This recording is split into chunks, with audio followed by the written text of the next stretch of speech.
नमस्कार साथियों, आप सभी का स्वागत है आपके अपने चैनल इंदौलिया जी में। दोस्तों, अभी एग्ज़ाम होकर चुका है यूपीएसएससी पैट का। उसका हमने फर्स्ट शिफ्ट का सॉल्यूशन आपको दे ही दिया है।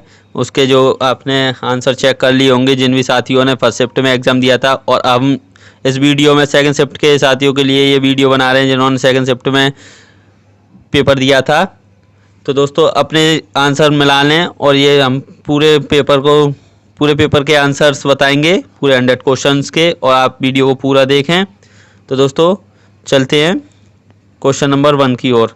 तो क्वेश्चन नंबर 1 दिया हुआ है, निम्नलिखित किस क्रम में भारत आए थे? Thomas raw, फायान, Hiuen Tsang. तो दोस्तों, इसका सही आंसर हो जाएगा ऑप्शन सी। इसका सही आंसर हो जाएगा ऑप्शन सी। पहले फायान, दूसरे नंबर पर आए थे हेनसांग और फिर टॉमस रॉ। तो दोस्तों, ये इसका सही क्रम हो जाएगा। क्वेश्चन नंबर 2, सिराजुद्दौला किस युद्ध में अंग्रेजों से पराजित हुआ था? तो दोस्तों, इसका सही आंसर हो जाएगा option B, Plassey. Option B, Palasi.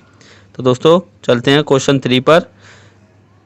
निम्न में से कौन हड़प नीति का कट्टर समर्थक था? तो दोस्तों, इसका सही आंसर हो जाएगा option B, Lord Dalhousie. Option B, Lord Dalhousie. तो दोस्तों, क्वेश्चन नंबर 4 पर चलते हैं। भारतीय इतिहास में धन्वंतरी कौन थे? भारतीय इतिहास में धन्वंतरी कौन थे? तो इसका सही आंसर हो जाएगा ऑप्शन बी, चंद्रगुप्त विक्रमादित्य की सभा को सुशोभित करने वाले प्रसिद्ध चिकित्सक। ऑप्शन बी इसका सही आंसर हो जाएगा। तो दोस्तों, चलते हैं क्वेश्चन 5 पर। तो क्वेश्चन 5 दिया हुआ है, मौर्यकालीन भारत के विवरण वाली इंडिका के लेखक थे? तो दोस्तों, इसका सही आंसर हो जाएगा ऑप्शन ए, मेगास्थनीज। क्वेश्चन नंबर 6 देखते हैं। क्वेश्चन नंबर 6 दिया हुआ है, साइमन कमीशन किस वर्ष भारत में प्रथम बार आया? साइमन कमीशन किस वर्ष भारत में प्रथम बार आया? तो दोस्तों, इसका सही आंसर हो जाएगा ऑप्शन डी, 1928। Option D, 1928। दोस्तों, आप वीडियो को पूरा देखें और अपना स्कोर जरूर बताएं कमेंट में। तो चलते हैं क्वेश्चन नंबर 7 की ओर। तो क्वेश्चन नंबर 7 दिया हुआ है, भारतीय राष्ट्रीय कांग्रेस द्वारा किस अधिवेशन में ऐतिहासिक पूर्ण स्वराज, पूर्ण स्वतंत्रता का प्रस्ताव पारित किया गया? तो दोस्तों, इसका सही आंसर हो जाएगा option B, Lahore. Option B, Lahore. Question number 8 दोस्तों, क्वेश्चन दिया हुआ, निम्न का मिलान करें। तो निम्न का मिलान, Indian National Army, Subhash Chandra Bose, Ghadar party, Lala Hardayal, Mitra Mela, B D. Savarkar, Home Rule League, Annie Besant. तो दोस्तों, इसका सही आंसर हो जाएगा ऑप्शन बी। इसका सही आंसर है ऑप्शन बी। तो क्वेश्चन नंबर 9 दिया हुआ है, निम्न में से किसने महात्मा गांधी के खिलाफ आंदोलन से जुड़ने का विरोध किया? तो दोस्तों, इसका सही आंसर हो जाएगा ऑप्शन सी, मोहम्मद जिन्ना। ऑप्शन सी, मोहम्मद जिन्ना। तो दोस्तों, चलते हैं क्वेश्चन नंबर 10 पर। क्वेश्चन नंबर 10 दिया हुआ है, इनमें से कौन सा क्रांतिकारी संगठन काकोरी षड्यंत्र का केस में शामिल था? इनमें से कौन सा क्रांतिकारी संगठन काकोरी षड्यंत्र केस में शामिल था? तो दोस्तों, इसका सही आंसर होगा option D, Hindustan republication association. Question number 11 पर चलते हैं। तो क्वेश्चन नंबर 11 दिया हुआ है, नागार्जुन बांध सागर किस नदी पर बना है? तो नागार्जुन सागर बांध कृष्णा नदी पर बना है। नागार्जुन सागर बांध कृष्णा नदी पर बना है। ऑप्शन बी इसका सही हो जाएगा। तो दोस्तों, क्वेश्चन नंबर 12 दिया हुआ है, माउंट एवरेस्ट पर प्रथम बार चढ़ाई किस वर्ष की गई? तो दोस्तों, इसका सही आंसर हो जाएगा ऑप्शन बी, 1953। Option B, 1953। अब क्वेश्चन नंबर 13, भरतपुर में स्थित पक्षी अभयारण्य राष्ट्रीय उद्यान का नाम है? तो दोस्तों, इसका सही आंसर हो जाएगा ऑप्शन सी, केवलादेव घाना राष्ट्रीय उद्यान। ऑप्शन सी, केवलादेव राष्ट्रीय उद्यान। तो दोस्तों, चलते हैं क्वेश्चन नंबर 14 पर, भिलाई इस्पात संयंत्र के लौह अयस्क का स्रोत है? तो ऑप्शन ए, दिल्ली राजहरा। तो दोस्तों, क्वेश्चन नंबर 15 पर चलते हैं। तो इसमें पूछा, दिए गए दर्रों और उनके स्थानों का कौन सा जोड़ सही नहीं है? तो दोस्तों, इसका सही आंसर हो जाएगा ये 2 और 3। तो यानी कि ऑप्शन बी। ऑप्शन बी इसका सही आंसर हो जाएगा। तो दोस्तों, क्वेश्चन नंबर 16 पर चलते हैं। तो क्वेश्चन नंबर 16 दिया हुआ है, किसके बढ़ने के फलस्वरूप निजी निवेश में वृद्धि की अधिक संभावना होती है? तो इसका सही आंसर रहेगा ऑप्शन सी। ऑप्शन सी, नई पूंजी पर अनुमानित प्राप्ति। क्वेश्चन नंबर 17 पर चलते हैं। 17 दिया हुआ है, भारत की राष्ट्रीय आय का आकलन करने वाली संस्था है? तो भारत की राष्ट्रीय आय का आकलन करने वाली संस्था है ऑप्शन डी, केंद्रीय सांख्यिकी संगठन, केंद्रीय सांख्यिकी संगठन। क्वेश्चन नंबर 18, सेवा क्षेत्र का दूसरा नाम क्या है? सेवा क्षेत्र का दूसरा नाम है तृतीयक यानी टर्सरी। ऑप्शन ए इसका सही आंसर है। क्वेश्चन नंबर 19, भारत में श्वेत क्रांति के जनक के रूप में कौन जाना जाता है? तो दोस्तों इसका सही आंसर हो जाएगा option B doctor Verghese Kurien. Option B doctor Verghese Kurien. अब चलते हैं क्वेश्चन नंबर 20 पर। तो क्वेश्चन नंबर 20 दिया हुआ है दोस्तों, भारत में आर्थिक सुधार 1991 के दौरान प्रधानमंत्री कौन थे? तो दोस्तों इसका सही आंसर हो जाएगा option A PV Narasimha Rao. Option A PV Narasimha Rao. Bharat के संविधान में इनमें से क्या राज्य सूची में सम्मिलित नहीं है? तो दोस्तों इसका सही आंसर हो जाएगा ऑप्शन डी दंड प्रक्रिया संहिता। ऑप्शन डी दंड प्रक्रिया संहिता। क्वेश्चन नंबर 22 दिया हुआ है, निम्नलिखित में से क्या भारतीय संविधान की मुख्य विशेषता नहीं है? तो दोस्तों इसका सही आंसर हो जाएगा ऑप्शन ए अर्धसंघीय संरचना। अर्धसंघीय संरचना इसका सही आंसर हो जाएगा। तो चलते हैं नेक्स्ट। तो दोस्तों क्वेश्चन दिया हुआ है, निम्न में से क्या भारतीय नागरिकों को आर्थिक न्याय प्रदान करता है? तो इसका सही आंसर रहेगा ऑप्शन सी राज्य नीति के निर्देशक तत्व डीपीएसपी। तो दोस्तों चलते हैं क्वेश्चन नंबर 24 पर। तो क्वेश्चन नंबर 24 दिया हुआ है, भारतीय संविधान का कौन सा अनुच्छेद राज्य सरकारों को ग्राम पंचायतों के आयोजन के लिए निर्देशित करता है? तो दोस्तों इसका सही आंसर हो जाएगा ऑप्शन बी अनुच्छेद 40। ऑप्शन बी अनुच्छेद 40। अब चलते हैं क्वेश्चन नंबर 25 पर। तो क्वेश्चन नंबर 25 दिया हुआ है, त्रिस्तरीय पंचायती राज व्यवस्था का विचार किसने रखा था? तो दोस्तों इसका सही आंसर हो जाएगा Balwant Rai Mehta committee. Option A Balwant Rai Mehta committee. तो दोस्तों चलते हैं क्वेश्चन नंबर 26 की ओर। तो क्वेश्चन नंबर 26 दिया हुआ है, बिजली का प्रभाव सर्किट में कब होता है? बिजली का प्रभाव सर्किट में कब होता है? स्विच बंद होने पर। ऑप्शन बी स्विच बंद होने पर। तो दोस्तों क्वेश्चन नंबर 27 दिया हुआ है, प्रतिरोध की एसआई इकाई क्या है? प्रतिरोध की एसआई इकाई क्या है? तो ऑप्शन बी ओम। ऑप्शन बी ओम। तो दोस्तों चलते हैं क्वेश्चन नंबर 28 पर, नींबू का खट्टा स्वाद इनमें से किसकी उपस्थिति के कारण होता है? तो इसका सही आंसर हो जाएगा दोस्तों ऑप्शन ए साइट्रिक अम्ल। ऑप्शन ए साइट्रिक अम्ल। क्वेश्चन नंबर 29 पर चलते हैं। क्वेश्चन नंबर 29 दिया हुआ है, कर्कटजनक रसायन से होता है। तो दोस्तों इसका सही आंसर हो जाएगा option C cancer. Option C cancer. Question number 30 दिया हुआ है, त्वचा की ऊपरी सतह क्या कहलाती है? त्वचा की ऊपरी सतह क्या कहलाती है? तो दोस्तों इसका सही आंसर हो जाएगा ऑप्शन बी एपिडर्मिस अधिचर्म। तो दोस्तों चलते हैं नेक्स्ट क्वेश्चन की ओर। तो क्वेश्चन दिया हुआ है, ये मैथ के क्वेश्चन आ गए हैं साथियों। तो यहाँ x की वैल्यू पूछी है, यहाँ पर x का मान पूछा है। तो दोस्तों x का मान हो जाएगा ऑप्शन ए 1। x का मान हो जाएगा 1। क्वेश्चन नंबर 32, 37 सही 1/2 में कुल कितने 1/8 हैं? तो दोस्तों इसका सही आंसर हो जाएगा ऑप्शन ए 300। Option A 300। तो ये क्वेश्चन दिया हुआ है 33, तो इसका सही आंसर हो जाएगा दोस्तों, इसका सही आंसर होगा option C 19/32। Option C 19/32। Question number 34 दोस्तों, क्वेश्चन नंबर 34 का आंसर हो जाएगा ऑप्शन डी। क्वेश्चन नंबर 34 का आंसर हो जाएगा ऑप्शन नंबर डी 10.8। क्वेश्चन दिया हुआ है, एक शहर की जनसंख्या में 4% की वार्षिक वृद्धि होती है, परंतु स्थानांतरण के कारण 1/2% वार्षिक तक घट भी जाती है।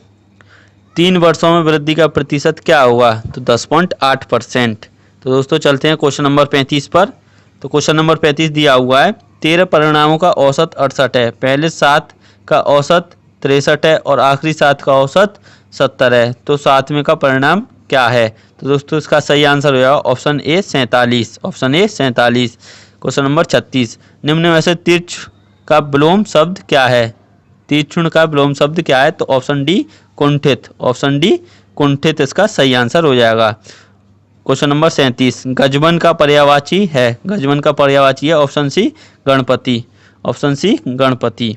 तो दोस्तों क्वेश्चन नंबर 38, कांटों से भरा हुआ वाक्य के लिए नीचे दिए गए विकल्प में से एक शब्द चुनिए। तो दोस्तों इसका सही आंसर हो जाएगा ऑप्शन डी कंटकाकीर्ण। ऑप्शन डी कंटकाकीर्ण। तो अब क्वेश्चन नंबर 39, दूध का दूध और पानी का पानी करना मुहावरे का अर्थ है। तो दोस्तों इसका सही आंसर हो जाएगा ऑप्शन डी उचित निर्णय करना। क्वेश्चन नंबर 40, शुद्धवर्तनी का चयन कीजिए। तो इसका शुद्धवर्तनी हो जाएगी ऑप्शन सी बहिष्कार। तो दोस्तों चलते हैं 41 पर। तो ये पैराग्राफ दिया हुआ है, तो अब इसको करेंगे। तो क्वेश्चन दिया हुआ है 41, the author said peering into the darkness because he was afraid। Option D इसका सही आंसर है, he was afraid। Question number 42 पर चलते हैं। तो क्वेश्चन नंबर 42 दिया हुआ है, the author jump out of bed because, option number C इसका सही है, a cold breeze blew fast his face. तो दोस्तों इसका ऑप्शन नंबर सी सही है। Question number 43, which one of the following did the author do first. तो दोस्तों इसका सही आंसर हो जाएगा option B, climbing into bed, climbing into bed. Question number 44 पर चलते हैं, give synonym for the following word pride. तो दोस्तों प्राइड का सिनोनियम हो जाएगा ऑप्शन सी, डिग्निटी।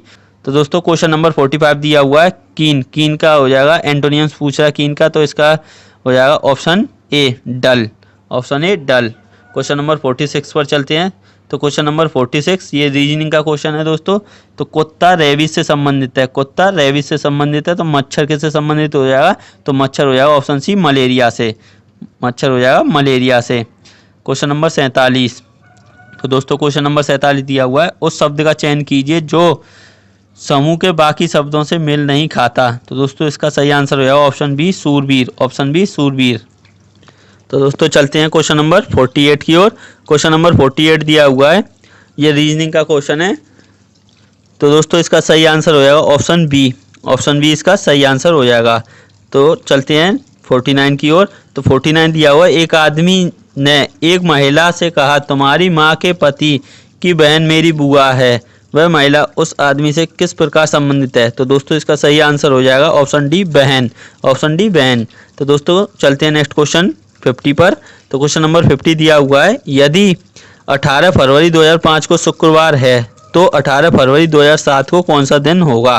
तो दोस्तों इसका सही आंसर हो जाएगा ऑप्शन ए, रविवार, ऑप्शन ए रविवार। तो दोस्तों 51, क्वेश्चन नंबर 51 पर चलते हैं। तो दोस्तों क्वेश्चन नंबर 51 दिया हुआ है, भारत के उस प्रथम राज्य का नाम क्या है जिसने अपने सभी निवासियों को स्वास्थ्य बीमा प्रदान किया है। तो दोस्तों इसका सही आंसर हो जाएगा option C, Rajasthan, option C Rajasthan. तो दोस्तों चलते हैं क्वेश्चन नंबर 52 पर। आरबीआई ने 22 जुलाई 2021 से किस भुगतान तंत्र को नए कार्ड जारी करने का प्रतिबंध लगा दिया है। तो दोस्तों इसका सही आंसर हो जाएगा option A, master card, option A master card. Question number 53 पर चलते हैं। तो 53 दिया हुआ है, योग के बारे में जागरूकता बढ़ाने के उद्देश्य से भारत में किसके द्वारा मोबाइल ऐप नमस्ते योग शुरू किया गया। तो दोस्तों ये ऐप शुरू किया गया है आयुष मंत्रालय, ऑप्शन सी इसका सही आंसर है, ऑप्शन सी इसका सही आंसर है। तो चलते हैं क्वेश्चन नंबर 54 पर। टोक्यो पैरालंपिक 2021 में किसको भारतीय दल के ध्वज वाहक के लिए नामित किया गया। तो दोस्तों इसका सही आंसर हो जाएगा ऑप्शन बी, मरियप्पन थंगवेलु, मरियप्पन थंगवेलु इसका सही आंसर हो जाएगा। तो चलते हैं क्वेश्चन नंबर 55 पर।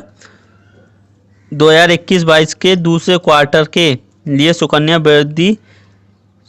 समृद्धि खाते की ब्याज दर क्या है। तो दोस्तों इसका सही आंसर हो जाएगा ऑप्शन ए, 7.6%, 7.6% इसका सही आंसर है। तो दोस्तों चलते हैं क्वेश्चन नंबर 55 पर। भारतीय सेना ने कश्मीर में अपनी एक फायरिंग रेंज का नाम बॉलीवुड अभिनेत्री के नाम पर रखा है। तो दोस्तों इसका सही आंसर हो जाएगा option D, Vidya Balan, option D Vidya Balan. तो दोस्तों क्वेश्चन नंबर 57, वर्ष 2021 के लिए किस देश का पासपोर्ट विश्व का सबसे शक्तिशाली पासपोर्ट की श्रेणी में सबसे ऊपर है। तो दोस्तों इसका सही आंसर हो जाएगा option D, Japan, option D Japan. तो चलते हैं 58 पर। तो 58 दिया हुआ है दोस्तों, तमिलनाडु विधानसभा 2021 का चुनाव किस राजनीतिक दल ने जीता। तो दोस्तों इसका सही आंसर हो जाएगा option A, DMK, option A DMK. Question number 59, वैश्विक शांति सूचकांक 2021 में कौन सा देश शीर्ष पर है। तो दोस्तों इसका सही आंसर हो जाएगा option C, Iceland, option C Iceland. Question number 60, कौन सी राज्य सरकार ने मुख्यमंत्री दलित सशक्तिकरण योजना को लागू किया। तो दोस्तों इसका सही आंसर हो जाएगा option A, Telangana, option A Telangana. Question number 61, निम्न में से किस देश को थंडर ड्रैगन की भूमि के नाम से जाना जाता है? तो दोस्तों इसका सही आंसर हो जाएगा भूटान। इसका सही आंसर हो जाएगा Bhutan, option B Bhutan. Riyadh किस देश की राजधानी है? तो दोस्तों रियाद है ऑप्शन सी सऊदी अरब की राजधानी है रियाद। तो दोस्तों चलते हैं 63 पर। तो 63 दिया हुआ है, क्षेत्रफल की दृष्टि से भारत का निम्न में से कौन सा राज्य सबसे छोटा है? तो दोस्तों इसका सही आंसर हो जाएगा option B Goa, option B Goa. 64 Rajya Sabha के चुने हुए सदस्यों का कार्यकाल कितने वर्ष का होता है? तो दोस्तों इसका सही आंसर हो जाएगा ऑप्शन सी 6 वर्ष, ऑप्शन सी 6 वर्ष। तो नेक्स्ट क्वेश्चन पर चलते हैं 65 पर। विश्व में संयुक्त राष्ट्र दिवस कब मनाया जाता है? विश्व में संयुक्त राष्ट्र दिवस कब मनाया जाता है? तो दोस्तों इसका सही आंसर हो जाएगा ऑप्शन बी 24 अक्टूबर, ऑप्शन बी 24 अक्टूबर। तो दोस्तों 66 पर चलते हैं। 66 दिया हुआ है, राष्ट्रीय न्यायालय कहाँ स्थित है? तो इसका सही आंसर हो जाएगा option be the Hague. Question number 67, विश्व प्रसिद्ध खजुराहो मूर्तिकलाएं स्थित हैं? तो दोस्तों इसका सही आंसर हो जाएगा ऑप्शन बी मध्य प्रदेश में, ऑप्शन बी मध्य प्रदेश में। तो 68 पर चलते हैं। 68 दिया हुआ है, प्रसिद्ध नवकालेबारा उत्सव इनमें से किस राज्य से संबंध है? तो दोस्तों इसका सही आंसर हो जाएगा option D Odisha, option D Odisha. तो दोस्तों क्वेश्चन नंबर 69 पर चलते हैं। तो क्वेश्चन नंबर 69 दिया हुआ है, निम्न में से कौन सी एक हरित गृह गैस नहीं है? तो दोस्तों इसका सही आंसर हो जाएगा option B nitrogen, option B nitrogen इसका सही आंसर है। क्वेश्चन नंबर 70, अर्जुन पुरस्कार किस लिए दिया जाता है? अर्जुन पुरस्कार किस लिए दिया जाता है? तो दोस्तों इसका सही आंसर हो जाएगा ऑप्शन सी खेल के क्षेत्र में उत्कृष्ट प्रदर्शन के लिए। तो अब चलते हैं क्वेश्चन नंबर 71 पर। तो दोस्तों ये गद्यांश दिया हुआ है हिंदी का, तो अब इसको सॉल्व करेंगे। तो दोस्तों क्वेश्चन नंबर 71, उपयुक्त गद्यांश में स्मरणीय शब्द का अर्थ है? तो दोस्तों इसका सही आंसर हो जाएगा प्राप्त करने योग्य, ऑप्शन ए प्राप्त करने योग्य। 72, उपयुक्त गद्यांश में लेखक ने मुख्य रूप से बताया है, लेखक ने मुख्य रूप से बताया है। तो महात्मा गांधी के नेतृत्व में राष्ट्रीय आंदोलन कैसा था? तो दोस्तों ऑप्शन डी इसका सही आंसर है। चलते हैं क्वेश्चन 73 पर। तो 73 दिया हुआ, उपयुक्त गद्यांश के लेखक का उद्देश्य क्या था? उपयुक्त गद्यांश के लेखक का उद्देश्य क्या था? तो दोस्तों इसका सही आंसर हो जाएगा भारतीय स्वतंत्रता संग्राम की विशेषताएं बताना, भारतीय स्वतंत्रता संग्राम की विशेषताएं बताना, ये इसका ऑप्शन बी सही आंसर हो जाएगा। तो चलते हैं 74 पर। धर्मनिरपेक्षता से अभिप्राय है, धर्मनिरपेक्षता से अभिप्राय है। तो दोस्तों इसका सही आंसर हो जाएगा सभी धर्मों का आदर, ऑप्शन ए सभी धर्मों का आदर। तो दोस्तों चलते हैं 75 पर। कैसे माना जाए कि हमारा स्वतंत्रता संग्राम जनतांत्रिक था? तो इसका सही आंसर हो जाएगा दोस्तों ऑप्शन डी इसमें सभी जातियों वर्गों धर्मों के लोगों ने भाग लिया था। तो दोस्तों दूसरे गद्यांश पर चलते हैं।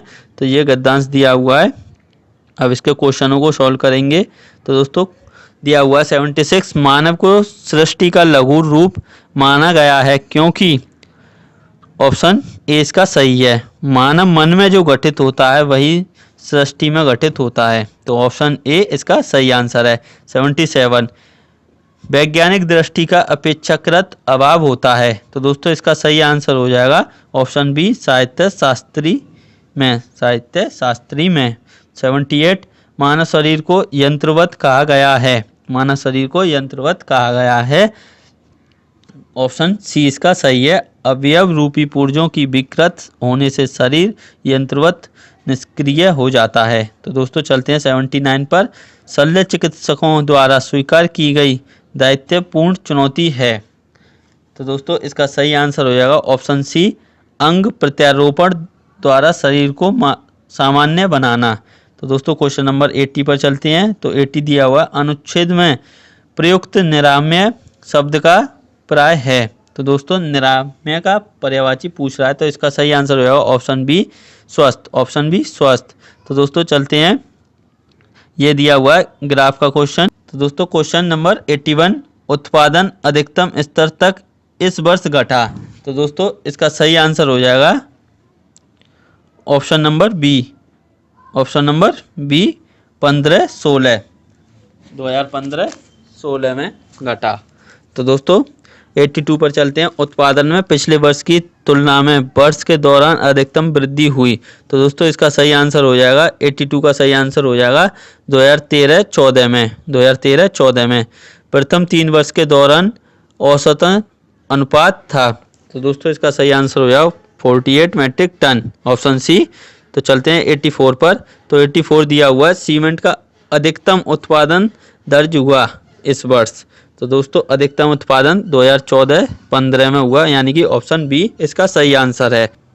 तो दोस्तों चलते हैं 85 पर। 85 दिया हुआ वर्ष 2011-12 के दौरान उत्पादन वृद्धि प्रतिशत पिछले वर्ष की तुलना में था। तो दोस्तों इसका सही आंसर हो जाएगा ऑप्शन ए 31.8%। 31.8%, 31.8%। तो दोस्तों ये दूसरा ग्राफ दिया हुआ है। तो इसमें पूछा है 86 में वर्ष 2014-15 से 15-16 के दौरान एक्स के आयत में प्रतिशत वृद्धि हुई। तो वृद्धि प्रतिशत पूछ रहा है। तो दोस्तों इसका सही आंसर हो जाएगा, इसका सही आंसर हो जाएगा ऑप्शन बी 33.3%, ऑप्शन बी 33.3%। तो दोस्तों 87 पर चलते हैं। तो 87 दिया हुआ सभी वर्षों के लिए वर्ष दर वर्ष एक्स के आयात की वृद्धि का औसत है। तो इसका सही आंसर हो जाएगा ऑप्शन ए 260, ऑप्शन ए 260। तो चलते हैं 88 पर। तो 88 दिया हुआ है विगत कितने वर्षों तक एक्स का आयात एक्स के औसत आयात से अधिक था। तो दोस्तों इसका सही आंसर हो जाएगा option C 2, option C 2। 89 X के औसत आयतन से अधिक आयात और एक्स के औसत आयात से कम आयात के वर्षों का अंतर है। तो दोस्तों इसका सही आंसर हो जाएगा ऑप्शन बी 2। तो चलते हैं क्वेश्चन नंबर 90 पर। तो दोस्तों 90 दिया हुआ है वर्ष 18-19 के दौरान एक्स के आयात में प्रतिशत वृद्धि सभी वर्षों के दौरान एक्स के आयात के उसके औसत में कितनी है। तो दोस्तों इसका सही आंसर हो जाएगा 64.38%, ऑप्शन डी 68.38%। क्वेश्चन नंबर 91 पर चलते हैं। ये दूसरा बार ग्राफ दिया हुआ है दोस्तों, टेबल ग्राफ है ये टेबुलर फॉर्म में। तो ये क्वेश्चन पूछ रहा है मंगलवार को ए द्वारा बेची गई वस्तु तथा शनिवार को सी द्वारा बेची गई वस्तु का अनुपात था। तो दोस्तों इसका सही आंसर हो जाएगा ऑप्शन बी 7:9, ऑप्शन बी 7:9। तो 92 पर चलते हैं। सोमवार को डी द्वारा बेची गई वस्तु शनिवार को सी द्वारा बेची गई वस्तु का कितना प्रतिशत था। तो दोस्तों इसका सही आंसर होगा ऑप्शन सी 44.44%, 44.44%। तो चलते हैं क्वेश्चन नंबर 93 पर। तो बी सी तथा डी द्वारा क्रमशः सोमवार मंगलवार और शनिवार को बेची गई पुस्तकों का औसत है, कितना औसत है। तो दोस्तों इसका सही आंसर हो जाएगा ऑप्शन ए 44.33, ये इसका सही आंसर हो जाएगा ऑप्शन ए। तो चलते हैं 94 पर। सप्ताह के सभी 4 दिनों में डी वस्तु की बिक्री की तुलना में बी वस्तु की बिक्री में कितने प्रतिशत की वृद्धि आई। तो दोस्तों इसका सही आंसर हो जाएगा, इसका सही आंसर हो जाएगा ऑप्शन डी, इसका सही आंसर हो जाएगा ऑप्शन डी 28.3%। 95 पर चलते हैं। सोमवार को बेची गई वस्तुओं की औसत और शुक्रवार को बेची गई वस्तुओं की औसत के मध्य कितना अंतर है। तो दोस्तों इसका सही आंसर हो जाएगा ऑप्शन सी 5.25, ऑप्शन सी 5.25। तो चलते हैं क्वेश्चन नंबर 96 पर। तो दोस्तों ये क्वेश्चन नंबर 96 दिया हुआ है गेहूं उत्पादन में किस वर्ष के दौरान गिरावट दिखाई दी। गेहूं उत्पादन में किस वर्ष गिरावट दिखाई दी। तो दोस्तों इसका सही आंसर हो जाएगा 13-14, ऑप्शन ए 13-14। तो चलते हैं क्वेश्चन नंबर 97 पर। इनमें से किस फसल में 2013-17 के मध्य उत्पादन में लगातार वृद्धि दर्ज की गई। तो दोस्तों इसका सही आंसर होगा ऑप्शन डी बाजरा, ऑप्शन डी बाजरा। तो चलते हैं 98 पर। तो 98 दिया हुआ है 2010-11 से 2016-17 की अवधि के मध्य आलू का औसत उत्पादन कितना है। तो दोस्तों इसका सही आंसर होगा ऑप्शन बी 93.86 टन। तो दोस्तों चलते हैं क्वेश्चन नंबर 99 पर। 2016-17 के मध्य इनमें से किस फसल के उत्पादन में पिछले वर्ष की तुलना में गिरावट दर्ज की गई। तो दोस्तों इसका सही आंसर हो जाएगा ऑप्शन सी चावल, ऑप्शन सी चावल। तो चलते हैं क्वेश्चन नंबर 100 यानी कि लास्ट क्वेश्चन पर। तो आलू का उत्पादन 15-16 में 2010-11 का अंदाजन कितना गुना है? तो दोस्तों इसका सही आंसर हो जाएगा ऑप्शन डी 1.90। तो दोस्तों ये थे शिफ्ट 2 के सभी आंसर्स, आपने चेक कर लिए होंगे और अपना स्कोर भी कैलकुलेट कर लिया होगा। तो दोस्तों आपका स्कोर क्या बना है ये कमेंट में बताएं और वीडियो को ज़्यादा से ज़्यादा अपने दोस्तों में शेयर करें और चैनल को सब्सक्राइब कर लें। और दोस्तों thank you, all the best.